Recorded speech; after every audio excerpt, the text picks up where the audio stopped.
The moment I saw the entire office gathering in the conference room with a cake, I knew something was wrong.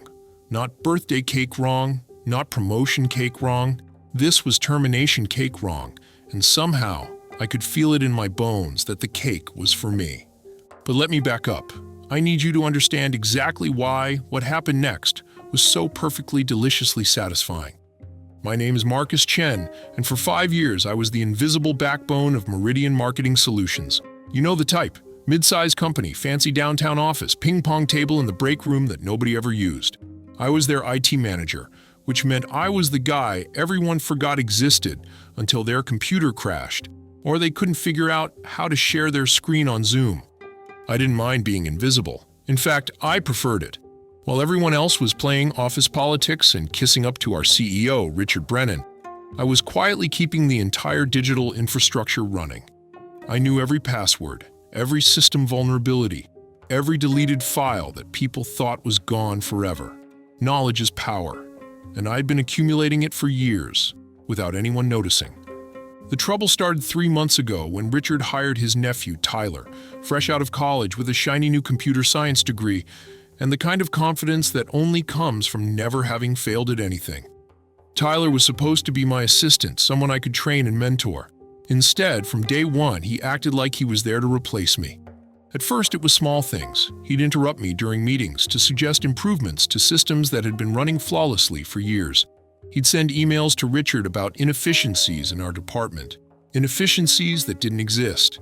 He'd take credit for fixes I'd implemented, always careful to CC his uncle on his self-congratulatory messages. I tried to handle it professionally. I documented everything, kept records of our interactions, and continued doing my job. But Tyler was playing a different game, and he had the ultimate advantage, blood relation to the boss. The breaking point came during our quarterly security audit. I discovered something troubling. Someone had been accessing our client database after hours and downloading sensitive information. The digital footprints led back to Tyler's workstation. When I brought this to Richard's attention, I expected him to take it seriously. Instead, he accused me of trying to frame his nephew out of jealousy. He actually said those words to me, jealousy, as if I was jealous of a 23-year-old kid who couldn't configure a firewall without Googling the instructions. From that moment, I knew my days were numbered. But I also knew something else. If they were going to force me out, I wasn't going quietly. I started preparing, collecting evidence, and most importantly, setting up a few insurance policies of my own. You see, in my 5 years at Meridian, I'd accumulated quite a collection of interesting emails. Nothing illegal, mind you. Just the kind of messages that people send when they think their IT guy isn't reading them. Richard's emails to his mistress using company resources. The CFO's creative accounting discussions, the HR director's discriminatory comments about job candidates, all sitting in our servers, all technically accessible to me as part of my job maintaining the email system. I created a simple program, nothing malicious, just a delayed email system that would forward these gems to relevant parties if triggered. The board of directors would receive Richard's mistress emails. The Department of Labor would get the HR violations. The IRS would receive those interesting financial discussions, all perfectly timed, all from the original sender's accounts, all technically sent by the users themselves, just with a little delay. The trigger, well, that would be my termination from the system. The moment my admin access was revoked, the countdown would begin. 3 weeks after the security audit incident, I walked into the office to find everyone acting strange, avoiding eye contact, whispering in corners, that kind of thing. Then came the email from Richard. All hands meeting in the main conference room at 2 p.m. Mandatory attendance. My stomach dropped. I'd been through enough corporate executions to recognize the setup. At 1:55 p.m., I walked into the conference room to find the entire company assembled. 53 people, all trying not to look at me. And there on the table was a sheet cake with "Thank you" written in blue frosting. Richard stood at the head of the table, Tyler smirking beside him, like a hyena who'd just spotted a wounded gazelle. The HR director, Patricia, clutched a manila folder. My termination papers, no doubt. Richard cleared his throat. The room fell silent. He launched into a speech about restructuring and new directions and difficult decisions. I barely heard him. I was too busy noticing the details. The security guard hovering by the door, the box that someone had placed near my usual seat, the way my colleagues shifted uncomfortably in their chairs. Then he said it. Right there, in front of everyone I'd worked with for 5 years, Richard announced that they were letting me go, effective immediately. He thanked me for my service, said some platitudes about moving forward, and then, this was the part that really got me. He asked everyone to give me a round of applause. They actually applauded, 53 people clapping while I sat there, face burning, hands trembling under the table. Tyler cut the cake, grinning like he just won the lottery. Patricia approached with the paperwork. Standard severance, 2 weeks' pay, sign here, initial there. I signed everything without protest. What was the point? The wheels were already in motion. Security would escort me to my desk to collect my belongings, Richard explained, his voice dripping with false sympathy. I had 15 minutes to pack up 5 years of my life. I stood up, legs surprisingly steady, and managed to keep my voice level. No need for security. I'll just grab my things and go. The walk to my desk felt like a funeral procession. I could feel eyes on me from every cubicle, some sympathetic, most just relieved it wasn't them. I packed slowly, methodically. Personal items into the box. Company laptop left on the desk. Badge and access card placed neatly beside it. Tyler appeared at my cubicle entrance, still riding high on his victory. He actually had cake frosting on his chin. He said something about how it wasn't personal, just business. How he hoped there were no hard feelings. How he was sure I'd land on my feet. I just looked at him, this child who had no idea what he'd just set in motion, and almost felt sorry for him. Almost. At 2:47 p.m., I walked out of Meridian Marketing Solutions for the last time. By 3 p.m., I was home, pouring myself a very large whiskey. By 3:15 p.m., my system access had been terminated. By 3:30 p.m., the emails started sending. The beautiful thing about delayed email systems is that they look completely legitimate. The timestamps, the IP addresses, the authentication, everything appears normal. Just emails being sent from company accounts during business hours. Nothing suspicious about that. I found out what happened next through my network of former colleagues. People who still had my personal number and were more than happy to share the chaos as it unfolded. The first wave hit at 3:32 p.m.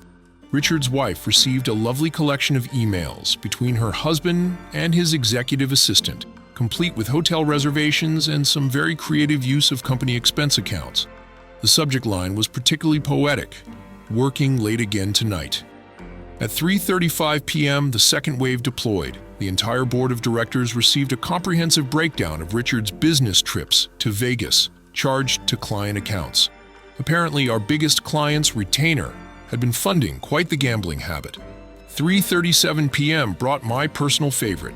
The Department of Labor received Patricia's greatest hits. Every discriminatory comment she'd made about job applicants.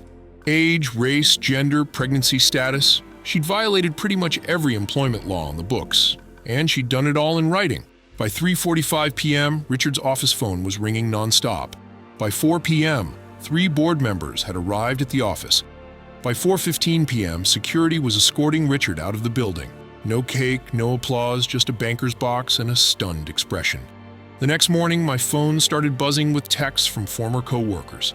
The office was in complete chaos. Richard had been terminated.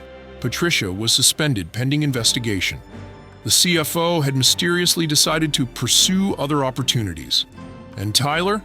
Poor Tyler was sitting at his desk, suddenly realizing that he was now the most senior IT person in a company whose entire leadership had just imploded. The best part? He couldn't figure out how the emails had been sent. As far as anyone could tell, they were all legitimate messages from legitimate accounts, just very unfortunately timed.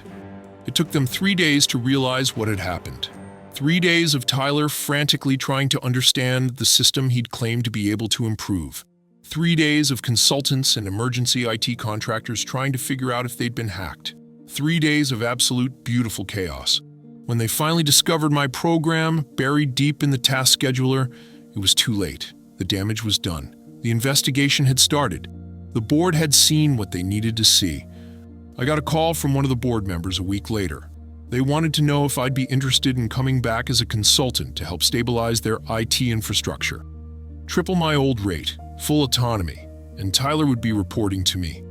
I told them I'd think about it. I didn't think very long. My first day back, I found Tyler at what used to be my desk. He looked up when I walked in, and I saw the exact moment he realized how badly he'd played this game. He started to stammer something about starting fresh, working together, learning from me. I cut him off with a raised hand. "Tyler," I said, pulling up a chair, "let me explain something about IT. It's not about being the smartest person in the room. It's about understanding that every system has vulnerabilities. And the biggest vulnerability is always the people who think they're invulnerable." He nodded frantically, eager to please now that the tables had turned. "Your uncle thought he was invulnerable. He wasn't. You thought you were clever, playing politics instead of learning the systems. You weren't. And me? I was just the invisible IT guy who nobody needed to worry about." I paused, letting that sink in. "Now, you're going to report to me, and you're going to learn how to actually do this job. Not because I particularly want to teach you, but because this company needs functioning IT. And right now, you're all they've got besides me. Are we clear?" He nodded again, looking like he might cry. Part of me felt bad for him. He was just a kid who'd gotten in over his head, pushed by an uncle who'd used him as a pawn in office politics. But then I remembered that conference room, the cake, the applause, the way he'd grinned while they publicly humiliated me. "Oh, and Tyler," I added as I stood to leave, "next time there's a cake in the conference room, maybe skip it. You never know what might happen while everyone's distracted by dessert." I left him there, staring at his screen, probably wondering if I'd already planted something in the system. I hadn't, of course. I didn't need to. The fear was enough. As I settled into my new office, yes, they gave me Richard's old office, I reflected on how it had all played out. They'd tried to destroy me with public humiliation, thinking I'd slink away quietly.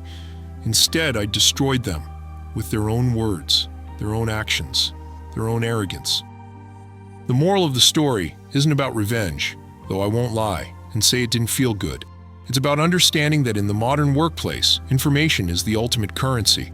They thought I was just the IT guy, a replaceable cog in their machine.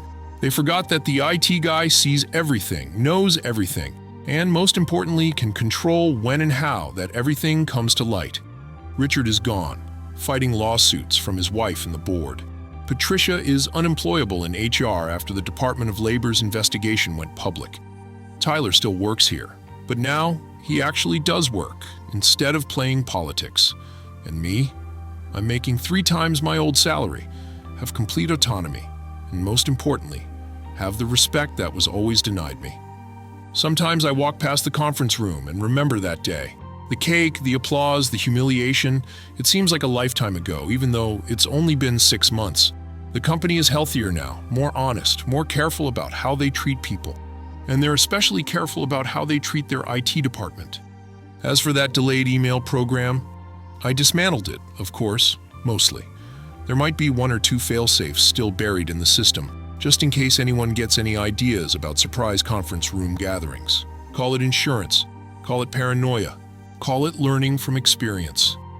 These days, when new employees join the company, they hear the story. Not the full details, of course, but enough. Enough to know that the quiet guy in IT who helps them reset their passwords might be worth treating with respect. Enough to know that public humiliation in a conference room can have consequences. Enough to know that sometimes the best revenge is served, not cold, but precisely timed to arrive during dessert. And Tyler? He's actually become a decent IT technician. Turns out when you stop playing politics and start learning the job, you can actually get pretty good at it. We work together well enough now, though he still flinches slightly whenever someone mentions cake. The other day, he asked me if I'd really do it again, set up something like that program if they tried to push me out. I just smiled and told him that a good IT manager never reveals all his secrets. The truth is, I wouldn't need to. Once you've shown people what you're capable of when pushed, they tend to be very careful about pushing you again. And that's really all anyone wants in the workplace, isn't it? A little respect, a little recognition, and the knowledge that if someone tries to destroy you in front of everyone, You are perfectly capable of returning the favor. With interest. The company threw a party last week to celebrate our record quarterly earnings. There was cake, of course. I made sure to grab a piece, savoring each bite while making eye contact with Tyler across the room. He excused himself shortly after, claiming he wasn't feeling well. I finished my cake slowly, enjoying the view from Richard's old office, thinking about how much can change when people underestimate the quiet ones, the invisible ones, the ones who keep everything running while others play their games. Never underestimate your IT department. We see everything, we remember everything, and sometimes, when you least expect it, we share everything. Usually right around dessert.